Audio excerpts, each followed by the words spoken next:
Allegiance Global Solutions presents the Subject to Talent podcast, a hub for global workforce leaders to unleash the power of the human enterprise. Listen in as we explore the most innovative and transformational topics impacting businesses today.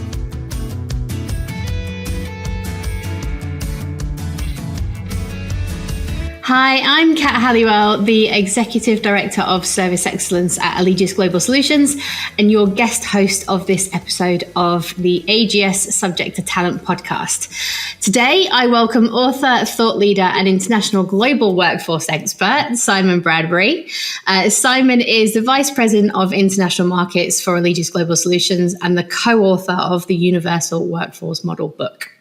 A pioneer in skills-based market thought leadership, he joins us today to share why it's not just about the skills and how businesses can more effectively refocus their hiring and talent sourcing efforts. So welcome back to the Subject to Talent podcast, Simon. Thank you, Kat. First time you and I have been on this together. I know we've both been on it separately previously, but appreciate the introduction and great to be here. Perfect. Well, as you mentioned, this isn't your first time. So as normally we would start the podcast with asking our guests about their background in the workforce industry. But like you said, since you are a returning guest, I was hoping you could start with a bit of background about the universal workforce model and how that has evolved into the conversation of where we are today, saying it's not about skills. Yeah, great. Thank you very much. So universal workforce model was kind of a theoretical concept from about 3 years ago that we launched when we launched the book, Bruce Morton and I, and essentially that was saying we're not really going about getting work done in the right way, and it was challenging consensus thinking around traditional ways of hiring effectively. And that was saying that there's a number of things that we need to try and do differently. And one of those was have different roles in terms of have a harmonized approach to workforce. Have we introduced the concept of workforce business partners who are there really to advise the business rather than sort of start off with business leaders being asked, what sort of person do you want to hire? Do you want to hire permanent? Do you want to hire non-permanent? Do you want to go to a services provider? We felt that the business really needed an advisory approach. So the universal workforce model, universal was basically saying, look at workforce holistically, break down those barriers and those silos between the different categories of workforce, have an advisory approach so the onus is not on the business. And also, crucially, the universal workforce model said, start with the work. Don't start with, for example, the job spec. Understand the work that needs to get done and then have a holistic approach about what's the best way of getting that work done. Now, that's a whistle-stop approach to kind of what UWM, as we say, was all about. You asked kind of what's been the kind of progression and development of that over the last few years. Well, we felt that when we were talking to organizations about that, and there was a number of talent leaders, talent acquisition leaders, thought leaders that we were speaking to, the thinking was that's we know no one disagrees. It's very theoretical. One thought leader in the industry said to me, "You can be right too early." And felt that the thinking was like kind of aligned with where the industry was going, but organizations realistically just not ready for that. So we developed universal workforce model into something that we then called the target operating model. Now, the target operating model was intended to be a practical manifestation of what UWM was all about. And in the target operating model, we broke it down into what I kind of called 5 boxes initially, and then there's kind of a 6th box. So that is a workforce business partner, who is like kind of the advisory role, the workforce acquisition manager, who is the execution role. Actually, people go out and find talent, but both of those roles are across the full spectrum. The workforce business partner kind of transcends the transactional and basically is there to deliver that advisory role. The workforce acquisition manager delivers the transactional, the change manager, because we appreciate that there's going to be change going through consistently, but change manager in relation to the workforce and then sourcing. those 4 boxes kind of around a common skills taxonomy. So people are understanding a common language. And then the 6th box being the technology ecosystem. So we see a technology ecosystem where you've got internal systems of record across various workforce areas, including things like finance, but that would include an ATS and a VMS and so on. And then an external ecosystem with all the technologies that are delivering those bits that your internal ecosystem and systems of record can't deliver. So that, for example, might be a great digital candidate experience, collating data from multiple sources and providing that external perspective as well as an internal perspective. So that was the target operation model. We brought that down a level from the theoretical into a practical thing that organizations could actually go, okay, that's something that I can point at and could deliver. I would say that now, and we're now going to get into kind of what this podcast is all about. We see a further development. And again, you and I, Kat, feels slightly weird that you're hosting and I'm talking. We work so much on this stuff together, and no doubt you'll want to share your opinions as well. But we're now getting into what we would call a getting work done model. When we launched the target operation model, we called it the target operation model for skills-based organizations. But one of the things that we've observed is that a skills-based organization is something that we would call an unhelpful title for organizations to get work done. And that's because it's kind of leading to an over focus on skills. So we're now getting and that's not to say skills are wrong. They're a step in the right direction. But focusing on skills at the expense of other elements of a model that's required to get work done can be unhelpful. And therefore, that's kind of where we feel that we are today. It's another challenge to consensus thinking. And therefore, we're kind of talking about what does getting work done look like? Yeah. And are you able to, I guess, give us an example of what getting work done really kind of means and how we can bring that to life a little bit more for people? Yeah, great. Okay. Now, I'm just going to give you a pre-warning. I'm going to bring you into some of this as well. So I don't do all the work and all the talking. But let me start with answering your question in terms of kind of what's an example. So again, it's a development of the theme that was originally brought about in Universal Workforce Model. And an example would be of a similarity would be the starting point is it's not about a job spec, it's about the work. So a traditional recruitment process you'd still start with a job spec and you would match that to a CV. You then might say, okay, we're becoming skills first, skills-based organization, that kind of thing.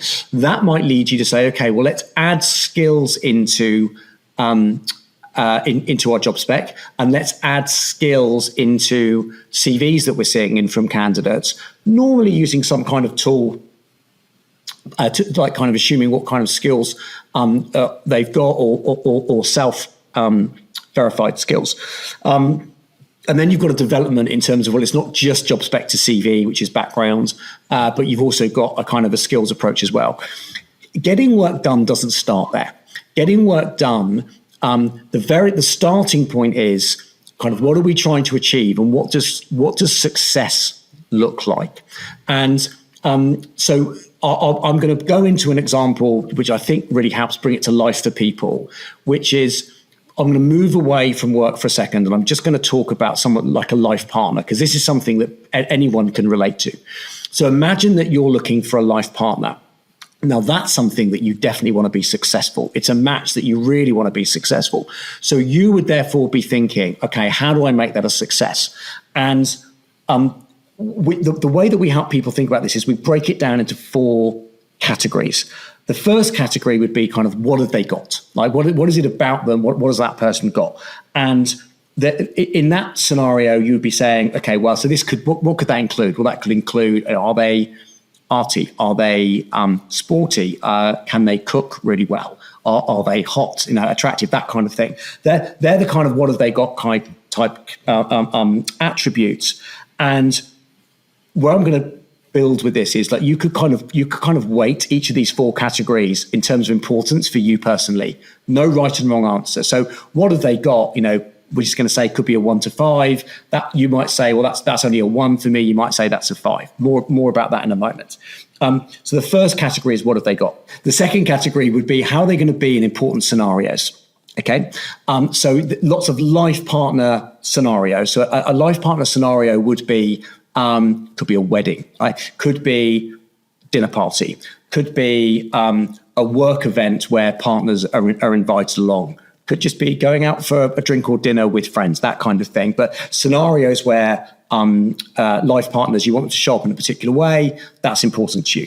The third category would be background. So background might be, what's their upbringing, what's their work history maybe. It could be religion. Religion's a really good example, actually, Kat, in this, because for some people, religions are 5 out of 5 in terms of mission critical. Like that's a starting point. For other people, it's a 0. Okay, it really doesn't matter at all. So that's a good example of how you might kind of rate an individual category, and then so you've got your kind of your first 3. And the fourth one would be kind of values match, like kind of what are they like? How and values could be prioritization of family, could be ambition and success, that kind of thing. So each one of those 4 categories, you can see how kind of a life partner would fit in.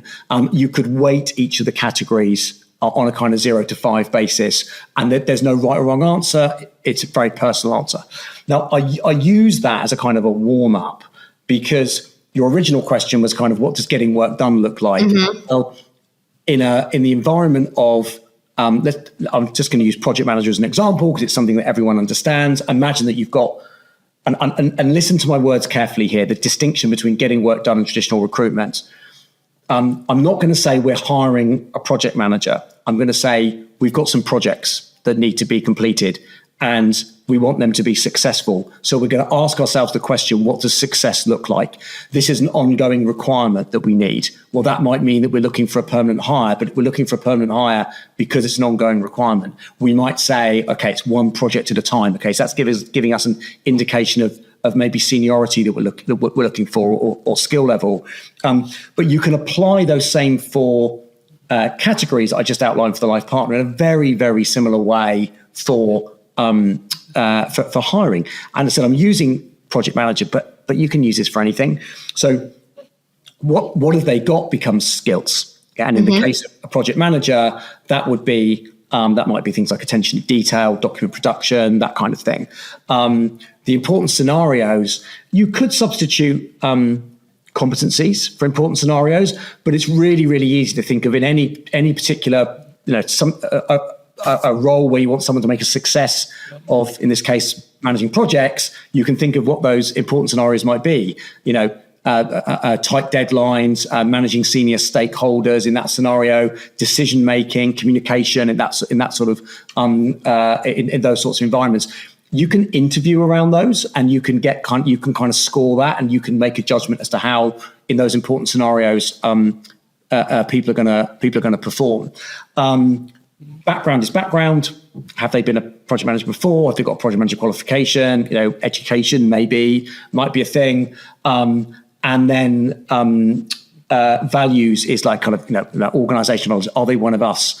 How do they fit? Organizational fit, culture, values, that kind of thing. In whatever way that you assess that. So that's a very long answer, but essentially we've started in a different spot there. We've started in a position whereby instead of saying, we wouldn't hire against a job spec in that scenario in terms of getting work done, we'd understand what success looks like. Yeah. What I've just built is a 4-box success profile. It's very hard to think of something that doesn't fit into one of those 4 boxes. And you can use that as kind of your starting point for kind of assessing success. So Kat, let me come at you with a question, because I know that this is a passion of yours as well. But just elaborate a little bit more on where because I know that you've personally done a bit of hiring along this basis. So bring to life a little bit, like your experience of this kind of approach, any angle that you've got on it, or anything that you think that you might see a little bit differently to the way that I've laid it out. Yeah, I think before I talk about the specific examples, I think for me, you mentioned in their weighting about how the weightings can vary depending on kind of what the work is, and I think that's really important as it relates to. The question is, does this work for every role, right? Because I think we had a number of conversations with people, within the industry and within the business of, that is not like a one size fits all scenario. And what the 4-box success profile allows us to do by changing the weighting is actually make the principles the same, but be able to flex for the different areas. And you used a project manager as an example, but I think when we're looking at the 4 quadrants of what that looks like, it is going to vary, right? Because I think when you're looking at, hiring a lawyer or a professional or a doctor or something like that, the background and qualifications are probably going to be a little bit more important than maybe some of the other areas where it might be more of a generalist role or an entry-level position. And so what actually the weightings allows people to do is to have the freedom to decide what's important to them. And again, just like when you're talking about religion in the life partner scenario, for some people that's important, for some people it isn't. And so I think that the 4-box success profile just allows people to go, okay, I understand the concept and this is how it can apply to what I'm trying to do. And the reason I mention that is because you're right, I'm using this to switch up how I'm hiring for my team right now. And this is a whole new function. And I spent some time really understanding the work that needs to happen. So really deconstructing the work and going, okay, what is it that we need in order for this to be successful? And therefore, what is it in the person or team? Because at the time I didn't really know that I need to be able to do and be able to produce something where I can then assess all of those 4 quadrants. And actually, I'm assessing them in multiple different ways. So from a skills perspective, I have a full skills testing suite that I've been able to do where I get reports. And these are the skills that me and the team, because we did it as a collaboration, identified as actually this is going to be really important for the person to be successful and specifically around the leader of the function. We know from a background perspective what the people's CVs look like, and I can see what where they've worked before and what they've done. From a values perspective, I found this really interesting actually, because one of the things that I hadn't necessarily realized going into the process was the fact that actually I could get a really good view of their values alignment from our internal TA team, because they were speaking to the candidates and deciding whether they were going to be a good fit. So that now for me becomes an interview stage, that becomes a verification of something. So I've already got a good idea of where their skills are because I can see the test results. I can see the CV and they've been screened to make sure that they're kind of matching from a background and experience perspective.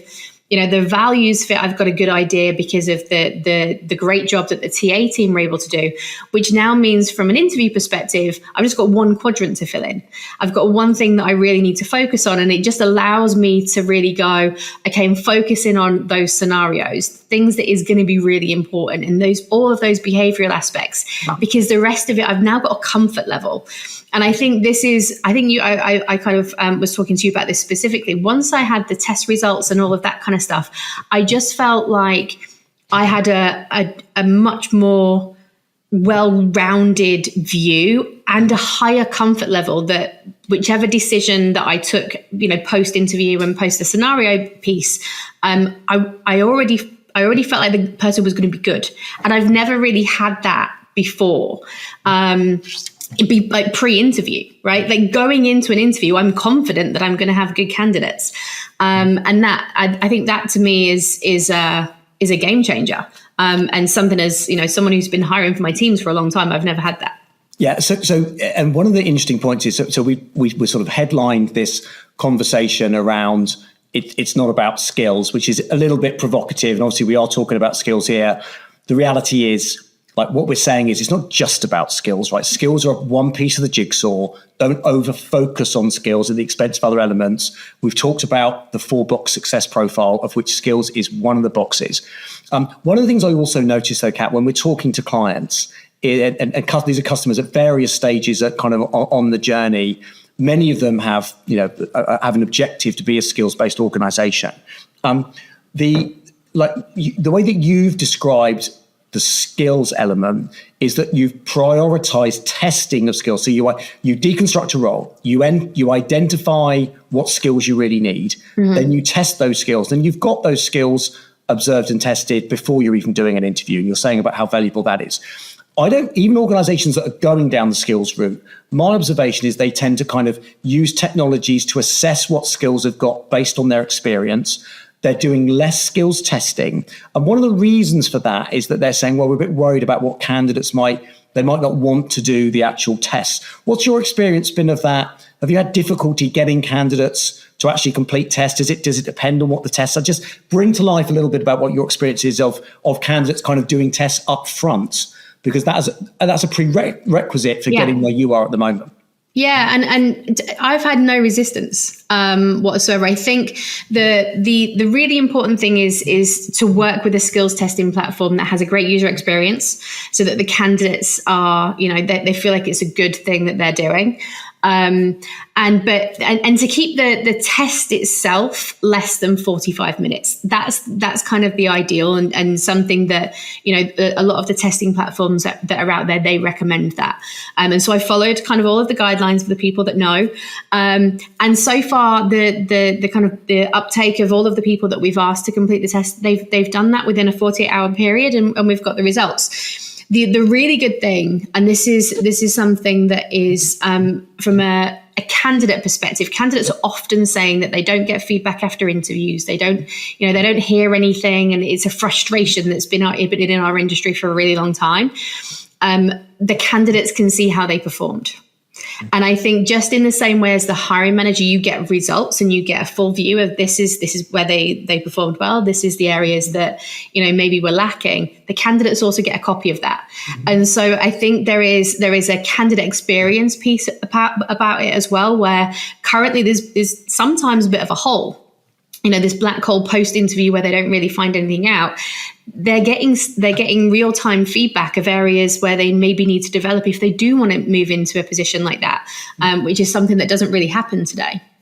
Yeah, interesting. So I see the benefit, and obviously the candidates know they're going to get that, and also because skills are portable and transferable across other areas, they might not have to keep redoing the same tests. You can utilize tests and results across more than one role. But what you're saying is your sub 45 minutes for that particular role, you might identify typically 4 or 5 skills that you're going to test, and they get all of them done in that one, and they get the results back themselves. And that's a fantastic result, positive for all of them. I wanted to just share a little bit more with the audience about kind of where we've got to with this. So we've been kind of road testing the thinking around success profiles. Obviously, there's more than one version of a success profile. We're advocating the 4-box success profile that we've outlined. I've in front of some quite large audiences. I did it once in front of an audience about 100. Another time in front of an audience about 300. Ran through the 4 boxes. Actually got people to score. So we got average scores in terms of the weightings, in terms of importance. What I noticed was most striking. And I've done it in front of some smaller audiences, by the way, as well, in front of individual customer teams, maybe 5 to 10 people, and also some internal teams. But what I noticed was every single time, of the 4 boxes, the one that came out weighted lowest, i.e. least important, was background. And that's really instructive, because we've painted a scenario where we're hiring, and background is actually the most commonly used in the form of a CV way of determining whether we're going to interview someone and ultimately we're going to hire. And even interviews are often constructed around, tell me what you've done in the past, have you been a project manager before, have you been whatever the role might be. So it's really easy for me to say, well, people, we're just doing this wrong, aren't we? So I feel that's directive along those lines. Cat, can you talk a little? You're also a massive advocate for change and change being done properly, and it feels to me like, again, when we're talking to whoever it may be that we're talking to, it's very, very rare that someone goes, in fact, it's never happened. I disagree with you. The way we recruit today is definitely better than that. You're talking nonsense, right? But the issue is much more change. Okay, and actually, like going through, like we're and I mean as an industry globally, we're stuck in our ways. Just share a little bit about kind of what you think about that. How do we actually get change to happen? Yeah, and I think that the reality is, like, change is hard, right? Like, everyone knows that it's hard, it's complicated, but I think, you know, there has to be a view that it's got to be worth it, right? What is the cost of change? Is it worth the prize that's at the end of it? And I think this is where organizations are struggling right now. And I think that the first thing that I would say is it's kind of going back to your point where people were moving to skills-based organizations. And they were tagging CVs onto job spec, or tagging skills onto CVs and job specs, and then expecting, you know, different results from being able to do that. But what, like you just said, background is generally viewed as the least important. So actually, they're not getting those results, and so I think some organisations are becoming a little bit disheartened by, you know, the attempt to move to skills based. So I think firstly is actually understanding the kind of strategy around it, and making sure that it's tagging the CVs on and using, you know, inferred skills and stuff like that. It is the path of least resistance because there isn't as much change. It doesn't necessarily mean that you're going to get the results. So it's about really understanding what that is, and what that means within your organization, and finding advocates within the organization. If an organization is going to go through a change that is of this extent, right? Because we're not saying this is a small, you know, little tweak here or anything like that. We're talking about something that could be quite significant for an organization. It's really important that it's led by the business, that it's advocated by the business, and the business sees the value and understands what's going to be required and what the kind of outcomes will be. And so I think there's a number of the different kind of places where you can start. You know, there are going to be parts of the business that are open to change, right? That are really wanting to do something different and open to piloting and something new. And then there are other areas that aren't. So there's a number of different things. I think having an advocate is really important. Finding a business that's open to change, and letting them, you know, be the kind of driver for that. And then finally, just understanding as well that you need to speak the business's language. I think the worst thing that, you know, us in talent, workforce, whatever industry we want to call it, the worst thing we can do is label this as a HR/procurement/workforce project. Because the moment that happens, people become disengaged. It has to be a business-led project that's helped and facilitated by talent, workforce, HR, procurement. And I think that's really important. So, you know, I often kind of, when we're talking about this, talk about leaving your ego at the door, because the reality is this is a monumental change that could have monumental impacts on businesses. So of course people want to be involved, but I think it's about seeing the greater good and knowing that sometimes, you know, you might not be the best person to lead the conversation. You might need to rely on other people within the organization that have a bigger voice and more influential kind of seat at the table to be able to drive this type of initiative. So, I mean, there's a lot in there. You know, change is a very complex kind of subject, but those are the highlights, I would say. Yeah, no, I know you're going to want to wrap things up in just a few minutes, but I've got 2 or 3 points I want to make, and then I'll hand back to you to kind of wrap up the session, because we've taken enough. We could talk about this all day. We could. I know, but we've taken up enough people's time probably already. So a couple of observations from what you were saying just there. First of all, you talked about organizations kind of being a little bit disheartened. I absolutely would emphasize that. I've spoken to people whose job title is head of skills-based organization, or they're very, very senior MDs or senior directors in charge of transformation with HR, and their responsibility is delivering skills-based organization. And they're saying to me, we're not seeing the results that we expected we were going to see in terms of delivering skills-based organization. We need to pivot a little bit, but there is something boiling here. There's something in it. I would also say that you made a really, really good point there that I want to emphasize, which is, don't try and do this across a whole organization. Find your advocate, find an area. I was talking to someone senior internally recently, more senior than me within our own organization. And they were hiring for a very senior job. And I said to them, can you think on, I'm going to use competencies versus scenarios as an example of don't make it, like an example of don't make it an HR project. So I said, can you think of 3 examples of scenarios that you need this person to be really good at in doing this job? And they went, yes. And they literally had 1, 2, 3 without thinking about it. And I then said, can you think of the top 3 competencies that you want to interview against our competency profile? And they said, I need to speak to HR about that, right? And that is just to emphasize it's about the accessibility of making it easy, because ultimately being able to kind of have an objective view of predicting how someone's going to perform in important scenarios is both of those two.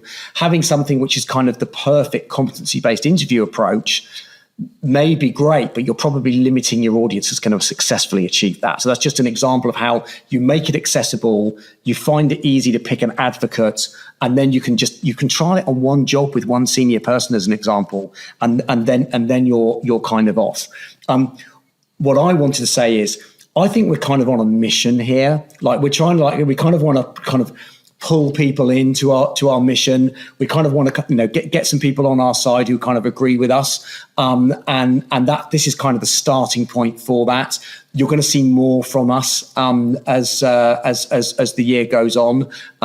Let's see where we get to. But Kat, let me hand back to you to wrap things up. Yeah, perfect. And you're absolutely right, Simon. We could talk about this for hours. In fact, we do talk about this for hours. So for sure. So I guess the last question to you is, what should people do if they do want to join our mission, if they do want to find out more about and agree that it's not, just about the skills?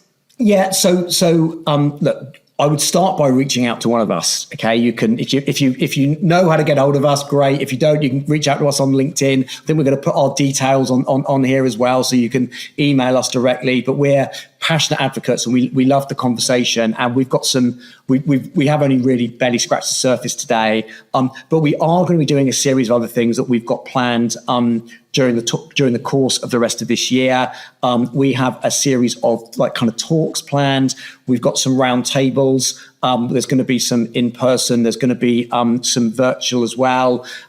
We have got some thought leadership articles which are kind of around this topic and diving into some of the topics that we've touched on into a little bit more detail. And then later on in the year, we are working on a bigger project, which is a bit more than an article, a bit longer, a version of that, which is something that we're buried in at the moment. That's going to be coming out a bit later on in the year as well. So there's a series of things that can happen. But please feel free to reach out to either Kat or I directly. So we've provided our details. Otherwise, you could do so on LinkedIn. We'd love to have the conversation. And then there's a whole series of things that we're doing to kind of drive this conversation forward. But if you agree with what we say, think there's something in it, reach out to us, join the mission. We'd love to take it forward with you. Brilliant. Thank you very much, Simon. Thank you, Kat. Always great to talk to you. See you soon. If you enjoyed this episode, please subscribe, rate and review us on Apple Podcasts, Spotify, or wherever you get your podcasts. And if you have questions, please send them to subject2talent@elitistglobalsolutions.com. Follow us on LinkedIn with the hashtag subject2talent and learn more about AGS at elitistglobalsolutions.com, where you can find additional workforce insights and past episodes. Until next time, cheers.